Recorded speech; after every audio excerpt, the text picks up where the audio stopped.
Dos livros Moralia sobre Jó, de São Gregório Magno, Papa, século VI. A verdadeira ciência foge da soberba. Ouve, Jó, minhas palavras e escuta tudo o que digo.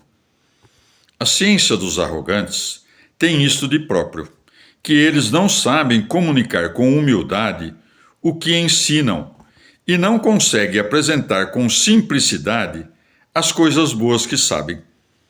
Vê-se bem, pelo modo como ensinam, que se colocam, por assim dizer, em lugar muito elevado e olham de cima para os discípulos, postos embaixo, à distância, e não se dignam examinar juntos a questão, mas apenas se impor. Com razão, disse deles o Senhor pelo profeta: vós, os governáveis, com severidade e tirania. Governam, na verdade, com severidade e tirania os que não se apressam em corrigir seus súditos, expondo-lhes serenamente as razões, mas em dobrá-los com aspereza e predomínio.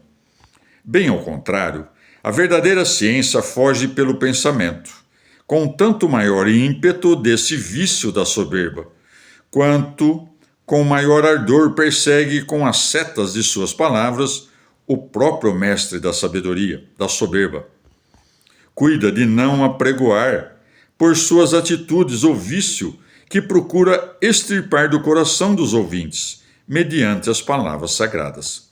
Esforça-se por mostrar a humildade, que é a mestra e a mãe de todas as virtudes, tanto com as palavras quanto com a vida. Deste modo, procura transmiti-la aos discípulos da verdade, mais por seu modo de ser do que pelas palavras.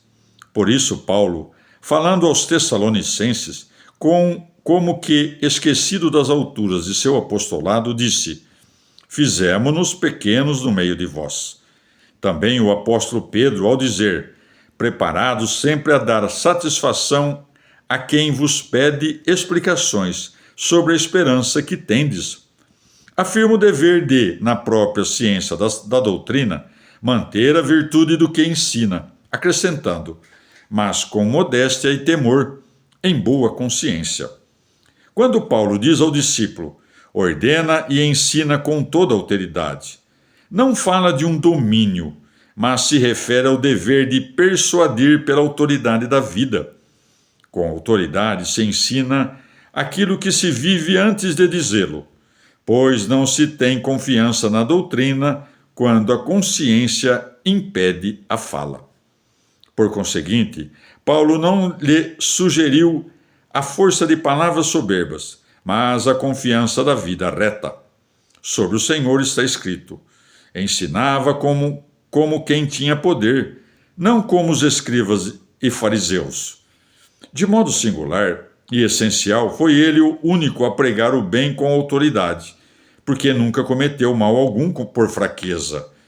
Com efeito, pelo poder da divindade, possuía o que nos ministrou pela inteireza de sua humanidade.